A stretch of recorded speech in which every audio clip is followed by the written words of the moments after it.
Quarta-feira. Amanhã é dia de São Paulo e Flamengo, Flamengo e São Paulo, no Morumbi, valendo a classificação, né?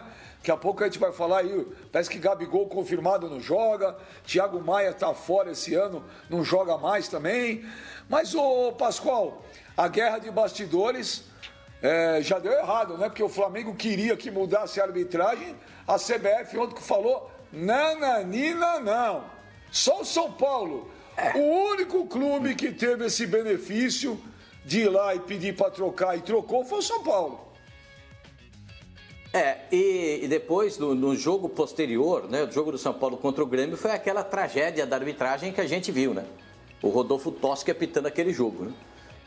E agora, o São Paulo não conseguiu, o Flamengo não conseguiu trocar o Wilton Pereira Sampaio. Lembra daquela frase do Marcos Braz, que ele falou, perdi minha carteira aqui no jogo. O jogo foi lá no Beira-Rio, lembra daquilo? Por conta de um pênalti não marcado, de jogadas confusas do Wilton Pereira Sampaio. Foi por isso que o Flamengo entrou com esse pedido na CBF.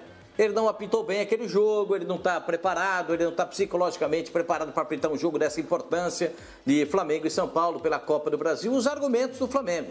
A CBF não levou nem em consideração. Diz que vai manter a escala, está mantido o Wilton Pereira Sampaio para apitar esse jogo. O Wilton Pereira Sampaio é um dos candidatos a ser indicado para a Copa do Mundo. Veja lá, ele é um dos candidatos a ser indicado para a Copa do Mundo. Mas está apitando desse jeito aí, né?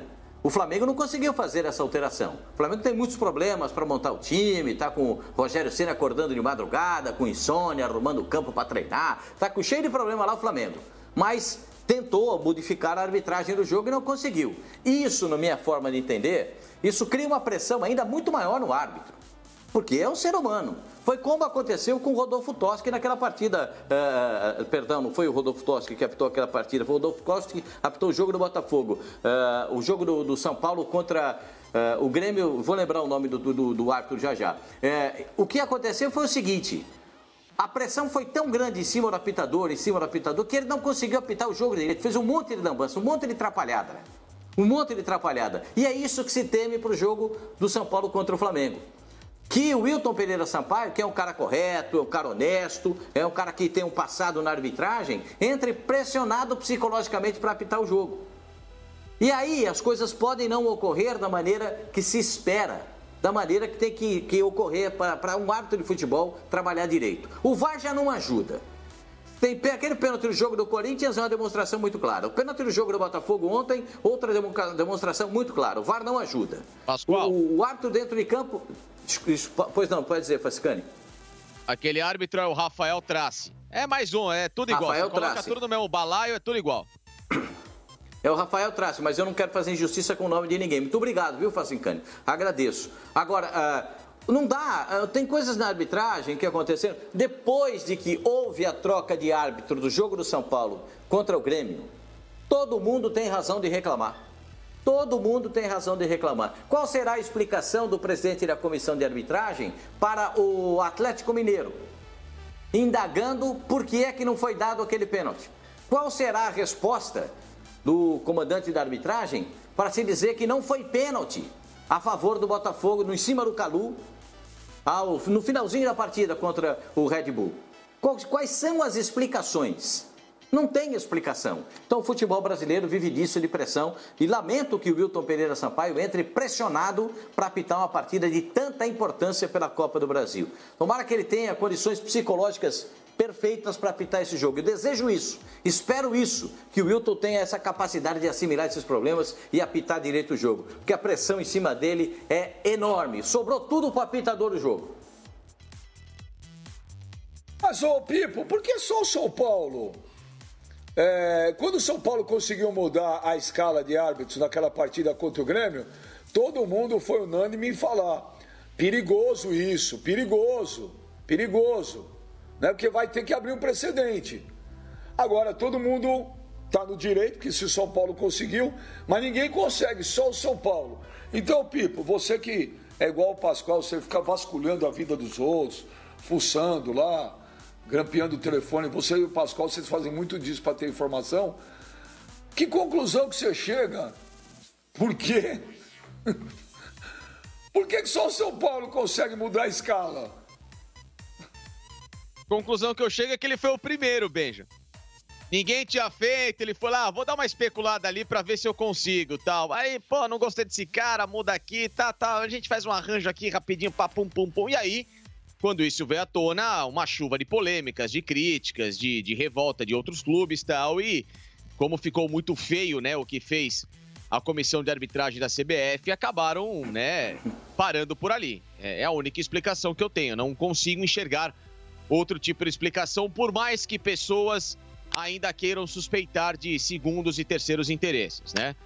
De que o presidente da CBF é São Paulino, de que não sei o quê. Não, acho que absolutamente isso não tem nada a ver. Eu enxergo muito mais porque o São Paulo foi o primeiro que se colocou à disposição de tentar esse tipo de mudança. Ninguém tinha feito. O Gaciba, ou aqueles que tomaram a decisão, né, acharam que poderia não ter uma repercussão tão grande assim, que seria compreensível. Na verdade, não foi compreensível coisa nenhuma, né? Foi uma vergonha, foi uma piada o que aconteceu. Eu acho que hoje, claro, todos têm o direito de querer, mas eu acho que todos deveriam ter a prudência de entender que todos os árbitros, em algum momento, vão te prejudicar. Vão errar e isso, obviamente, vai gerar algum tipo de prejuízo. Então, o que se tem que fazer é trabalhar para que haja uma melhora no quadro da arbitragem, no sistema da arbitragem no Brasil. E não de você minar profissionais. Se você não concorda com esses profissionais que estão listados para trabalhar no Campeonato Brasileiro, é simples, não assina o regulamento. Não assina o regulamento, não quero trabalhar com esses profissionais, não nos sentimos confortáveis para isso, aí faça um motim ali de outros clubes, tal, não sei o quê, e quebra o sistema da arbitragem. E tenta trazer alguma coisa diferente, não sei, árbitro de fora, uma comissão de fora, não sei, qualquer coisa que dê credibilidade a um campeonato que para os clubes me parece que eles não creem que exista, né? Porque se a cada rodada você vem com declarações como essa, perdi a carteira, não quero esse árbitro, esse não sei o quê, então você não acredita na lisura do campeonato. Então você não se sente seguro que esse campeonato te traz 100% de clareza. E se você não se sente 100% claro de alguma coisa, você não vai disputar a vera essa competição. Então para a competição. Para tudo, né? Não queremos mais jogar, não dá mais, os caras são muito ruins, o VAR não sei o quê. Para a competição, reseta o campeonato, reseta a fórmula e faz alguma coisa diferente. Porque se a cada rodada a gente tem de vir a público para discutir arbitragem, para discutir reclamação, para discutir que o cara agora quer trocar o árbitro, que o outro não concorda. Então, meu amigo, o que a gente está fazendo com o campeonato em andamento?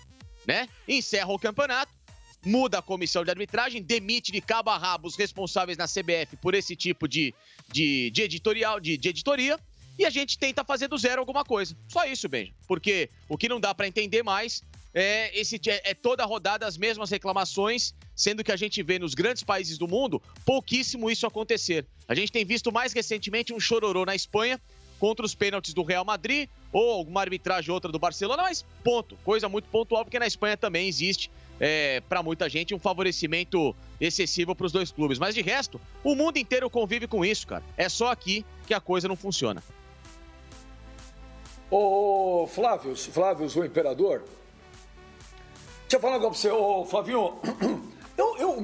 Eu tenho um problema que eu fico desde que eu era moleque, eu sou viciado em filme de máfia, né? Então eu fico assistindo filme de máfia, e aí a minha cabeça, ela sempre cria teorias da conspiração. Para mim sempre tá acontecendo alguma trama, nada é por acaso. E aí, Flávio, deixa eu perguntar um negócio.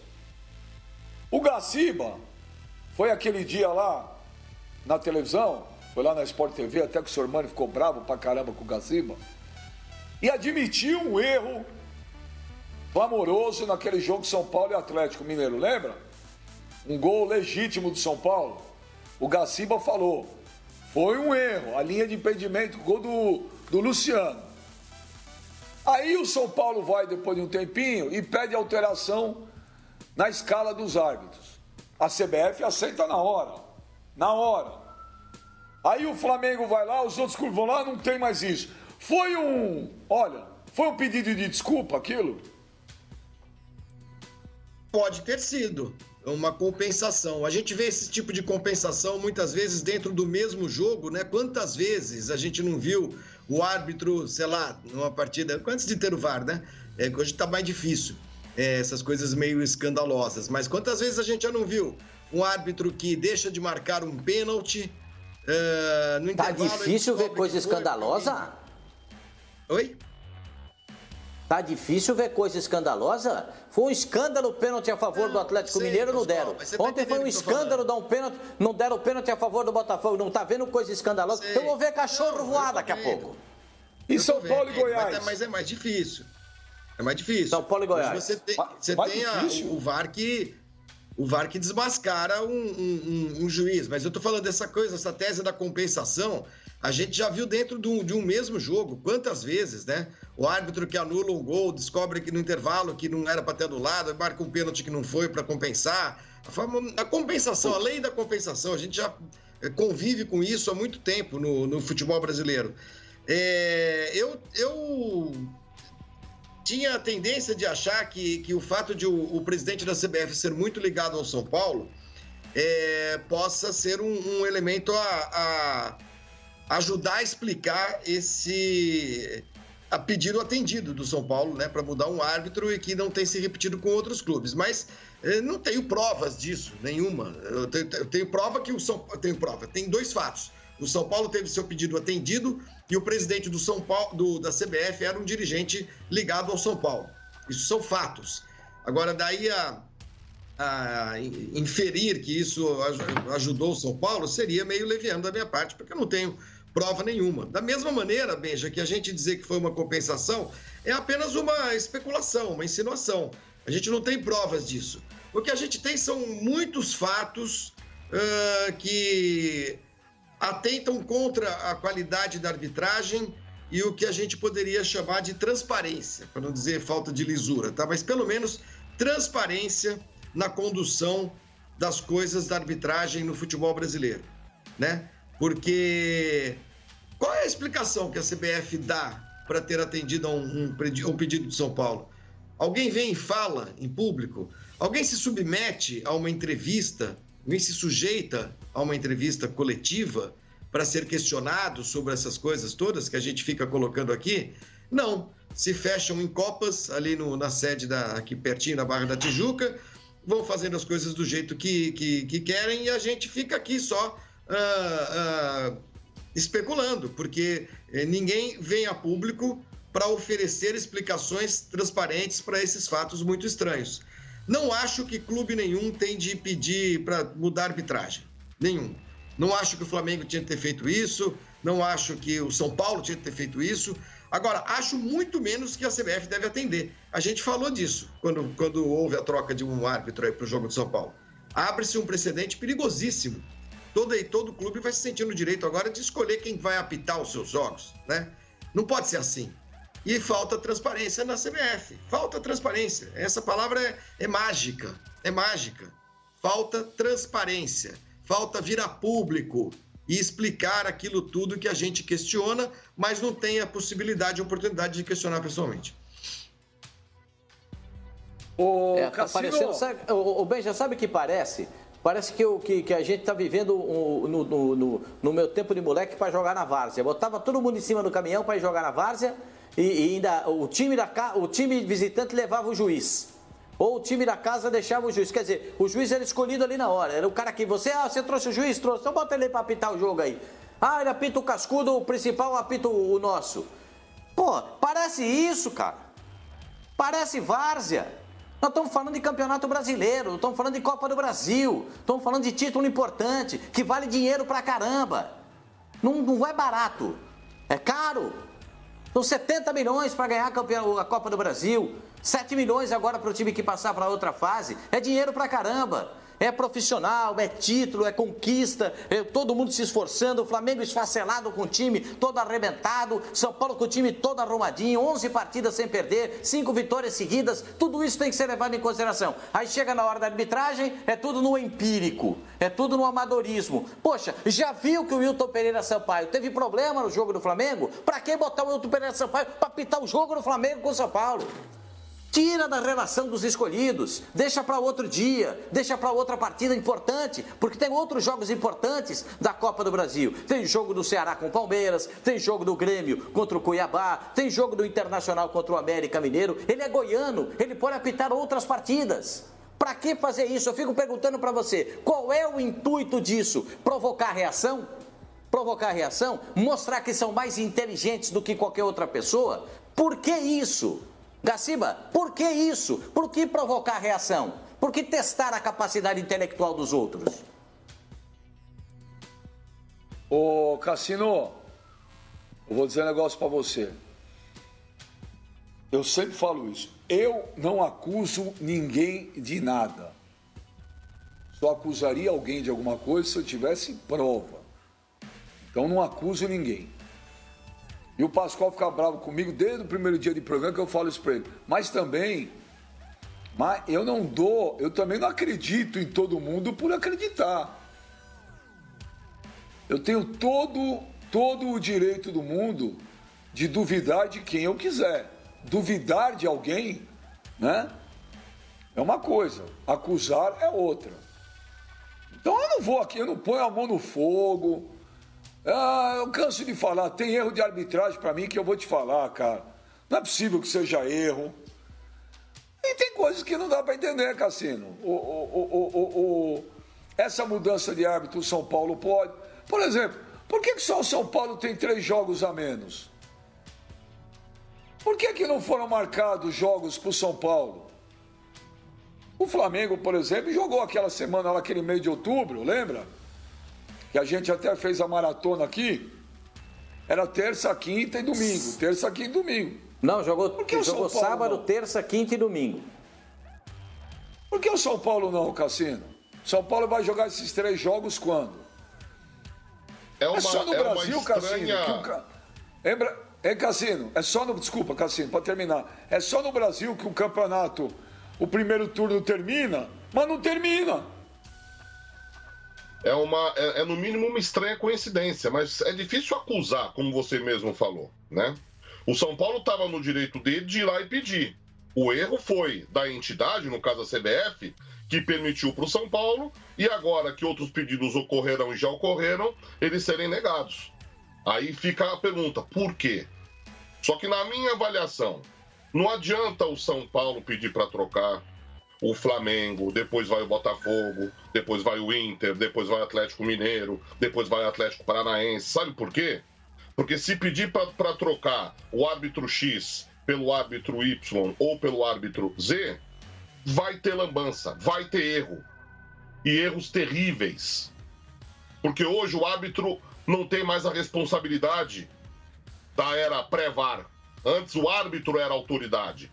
O árbitro marcava e não voltava atrás. Errando ou não. Eu acho um absurdo, por exemplo, ter um lance de penalidade, o árbitro ficar com a mão no ouvido, esperando o cara lá da cabine resolver. Não, ele tem que resolver no campo. Mas isso é da regra, é do protocolo. E o protocolo tem que ser mudado. Seria muito mais interessante, isso que eu vou falar, eu sei que é utopia. Seria muito mais interessante os clubes da Série A, de repente até da Série B, se unirem, fazerem um manifesto, e em vez de se manifesta a International Board ou a FIFA para falar, olha, esses são os erros que o futebol brasileiro está... Esse é um erro, para mim, terrível. Isso não pode mais acontecer por causa de uma linha pontilhada, a metade do ombro do cara está à frente, sendo que as pernas estão mais atrás, e aí o gol, o lance é invalidado. O jogador, ele tá na barreira, ele vai se proteger, a bola pega na mão dele, assim, ó, onde tá aqui minha mão, e o cara vai e marca pênalti. E outros lances que têm ocorrido. E o pior, no jogo A, a bola bate aqui no cara e é pênalti. No jogo B, a bola bate aqui no cara, o cara vai, olha e não é pênalti. Ou seja, falta critério, falta muita coisa para esse VAR, não só no Brasil, mas em todo o planeta, ser bem utilizado. Eu sou favorável à tecnologia, mas do jeito que está vergonhoso, está ridículo esse uso da tecnologia. Eu repito, muito mais interessante do que cada um ficar pensando no seu umbigo agora e ir na CBF pedir para mudar o árbitro, são os clubes se unirem. Isso não vai acontecer porque todo mundo só pensa no seu umbigo. E a FIFA fala, gente, vamos acertar essa porcaria, porque é caro, não é barato. essa porcaria de VAR para que não tenha dúvida. Porque senão não dá, gente. A gente imaginou que com o VAR não teria mais a conversa de segunda-feira no botequim, na hora do almoço, na hora do jantar, sobre a arbitragem, mas triplicou, quadruplicou as dúvidas sobre a arbitragem por conta do VAR. Essa é a minha opinião. Ô, Pascoal. Oi. Ô, Murilo. Não, Murilo vai ficar bravo comigo, eu sei que não é a hora.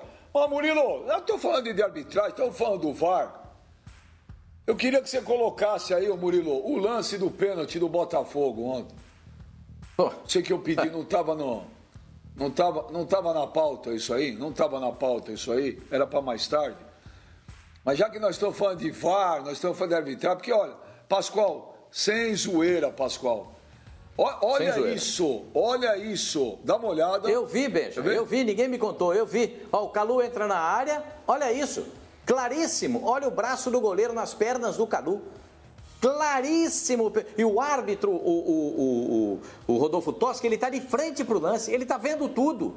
E ele marca escanteio, a pressão dos jogadores do Botafogo.